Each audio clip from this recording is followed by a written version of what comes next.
Welcome back. So we're about a month into the season, right? And the Florida Panthers, who've had games delayed and pushed around here and there, they've got a record of 10-2-2. So through 14 games, they've lost 2 in regulation. The question becomes, are they for real? And more people are coming around to the idea they might be. Now, I'm going to say this. I think it's 3 years in a row, I predicted Florida was going to break through. They were going to make the playoffs, and they failed each time. Because they lost the play-in round against the Islanders. I consider since they didn't make that round of 16. Yeah. So Florida, and they were below the playoff line at the time of the pause. So there you go. I kind of gave up on them coming into this season. Not going to lie. I looked at their lineup and I went, yeah, that's a pretty good lineup. I wonder how they're going to screw it up. And that was just the feeling I had because that was my experience in hoping for Florida to turn around. This is a team that hasn't won around since 1996. That's when they went to the Stanley Cup final, and they were one of the ultimate Cinderella teams. Honestly, a team of blue-collar, no-name forwards, very solid, if unspectacular defense core, and John Van Beesbroek in net standing on his head every night. It was an amazing run, and they haven't got out of the first round since. So, is this the year that it finally happens? The funny thing is, I still am not sure. So, you've got Florida, Tampa, and Carolina, who look like they're going to be the 3 teams fighting for first place in this division, right? And so, whoever doesn't end up finishing first will have to end up facing one of those other teams in the first round. If Florida was against Tampa in the first round, which would be the first time that's ever happened, that we have the Battle of Florida in the playoffs, can they beat the Lightning? I would still lean towards no. So the other matchup would be Florida against Carolina. Could they beat Carolina over a 7-game series? I would lean towards no on that one as well. But the fact that they're in the conversation, and then if they ended up finishing first and they drew like Chicago in the first round, do I think they could beat Chicago? My answer would be a tentative yes. Tentative only because Chicago is having this incredible run. And I don't know where it's going to end, but it's been pretty insane so far, right? So let's take a look at this record of theirs, because there were some reasons I was hesitant in the beginning, and I'm starting to believe in it more now. So they beat Chicago twice. They beat them 5-2, and then they beat them 5-4 in overtime to start the season. They move on to Columbus. They win in a shootout 4-3. They lose in a shootout 3-2. So not convincing victories. So far we've got a win in overtime and a win in a shootout. Then they move on to Detroit. They beat Detroit in overtime 3-2. So we still don't have much in the way of regulation victories. Then they get a regulation win after that 3-2. So they're not setting the world on fire in their victories over Detroit, right? Then they play Nashville. They lost 6-5 in overtime in a game where they just flat out blew it. But then they beat Nashville the next game 2-1. So then they play Detroit again. They lost that first game against Detroit 4-1. So there's a lot of red flags throughout here. You've got, shootout wins and losses, overtime win against a lower ranked Detroit team, and just in general not playing great. And even when they beat Detroit 2-1 in the next game, Detroit outplayed them in parts of that game. So up until there, I'm looking at this and I'm saying, you know what? I don't know. Florida, I'm still kind of on the fence with them. So they've built up a really good record, but they haven't been convincing in this. And when you look at their goals for, goals against, you look at their overall numbers, it would tell you that this record is probably more flattering to them than it should be. However, they play Tampa. They win 5-2. Then they lost 6-1. Brutal loss, but they bounced back from that one to win the next one 6-4. This is where Tampa fans come in and go, well, that's because McElhinney was in net. Fine. Fair. However, Florida did find a way to beat Tampa 2 out of 3 games. So while we can look at those 2 wins and we can make excuses for why Tampa loses those games, you can't take those wins away from Florida. And not only that, but that's 2 out of 3 against Tampa. That means they got 5 left against Tampa, and they don't have to play Tampa for a while. So they can continue to build up their record. Their most recent game, of course, was the overtime win against Carolina.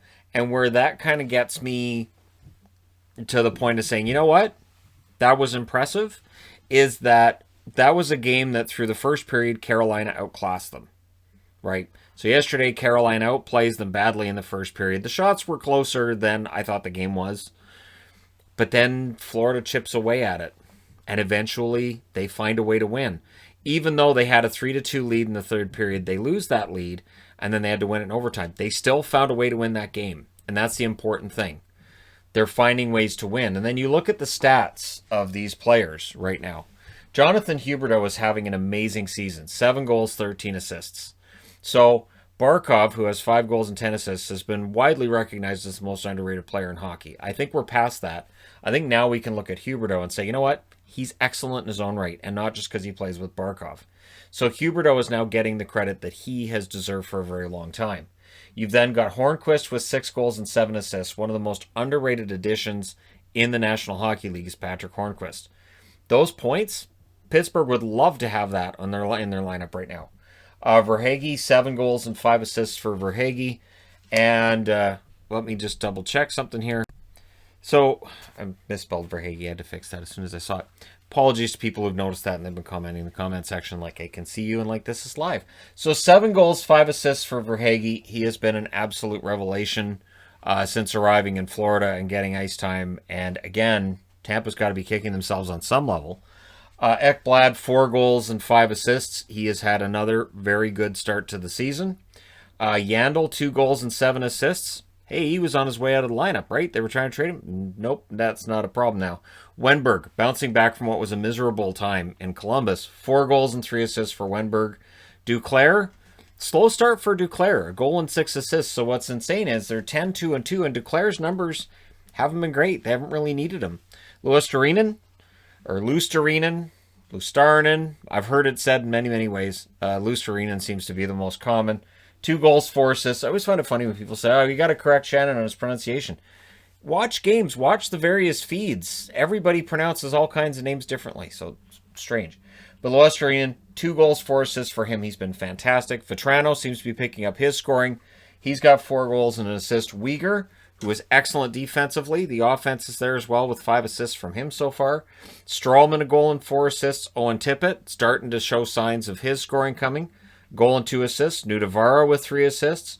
Connolly with a goal and an assist. There's been rumors of him being on the trade block. Gudas with 2 helpers. Lamico gets a nice goal the other day. Haponiemi, 3 games for him. He's got a goal. And Lomberg with an assist and providing some sandpaper. The interesting thing to me is the goaltending. So if you look at Florida's goaltending and look at their records, both goaltenders are 5-1. So that tells you right away. So they're getting really good goaltending. Right. They're both 5-1-1. However, Drieger has a .924 save percentage. Bobrovsky's is .884. Goals against average. Drieger 2.39. Bobrovsky 3.33. They're getting very good goaltending from Drieger, and they're covering up for mediocre goaltending from Bobrovsky. And that's an impressive stat right there. That tells me they are making up for it when Bobrovsky's in net, and they're playing a different style in front of the 2 goaltenders. Either way, they're winning those games. That's very impressive. So while, yes, they're allowing about the same amount of goals as they score, look at their upcoming schedule. They got 2 against Detroit, in Detroit. Then they have 3 at home against Dallas, 2 at home against Carolina. Before they go out on the road, they have 2 in Nashville and 1 in Carolina. Their next 10 games, not too shabby, considering Dallas has had a lot of problems. These delayed games Dallas is going through right now might be for the best because the team was not playing very well before they went into their unexpected pause due to weather. Now, when you look at Florida's overall numbers, they have a .786 points percentage, which puts them tied for first in the entire league with Boston. So that's impressive. Toronto sits third. Boston and Florida are first. Remember, points percentage may be how you decide seedings in the playoffs. So they could very well end up with a nice high seed if they do go on a run and end up coming out of their division. They have 6 regulation wins, 9 regulation or overtime wins. So that's the one thing. They have 6 of their 10 wins are in regulation. So that's kind of a red flag, although at this point it's not the red flag it was earlier in the season. 3.36 goals for per game, which is 9th. Their goals against, 3.0, which is 19th. But again, a lot of that's going to be from Bobrovsky's starts, right? And at some point, we're going to have the conversation about whether or not Drieger should just be the starter. 29.3% power play, which is 6th overall in the National Hockey League. Their penalty kill, not as good. Now, if you're looking for a mild red flag, you could look at their or 22nd ranked penalty kill at 76.2%. But honestly, I don't know, lower penalty kills don't necessarily mean you're going to have trouble getting to the playoffs. Might have trouble getting through them, but not necessarily getting to them. Goals by period, this is where it's interesting. They're outscored 14-10 in the first. In the second, they outscore their opposition 21-14.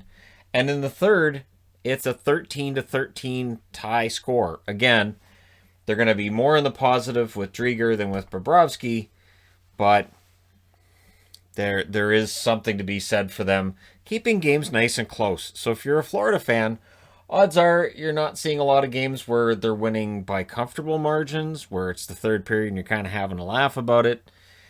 Even against Tampa, they got the big lead in that game that eventually became a 6-4 victory, but the Lightning made it interesting, as the Lightning are known to do.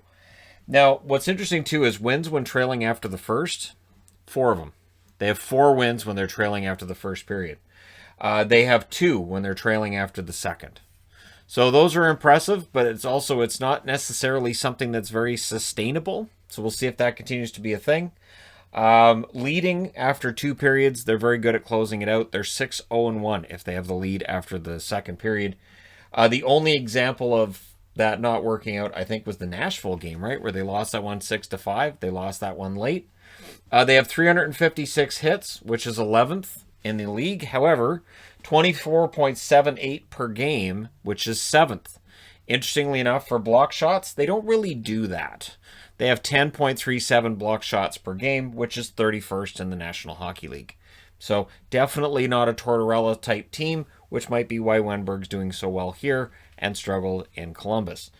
They score goals. They're exciting to watch. They're fun. But again, when Bobrovsky's in net, you might have more headaches with the defense than otherwise. And even though Drieger's had a game or two here and there where his stats aren't great, they're still really, really excellent overall so far this season at .924. I guess the question is whether or not this is sustainable. Are they going to be able to keep this going, or eventually do we start seeing these tight games they've been winning? Maybe they start going the other way, and maybe they fall behind first/second and they end up in third place, which is okay. It's still a playoff spot.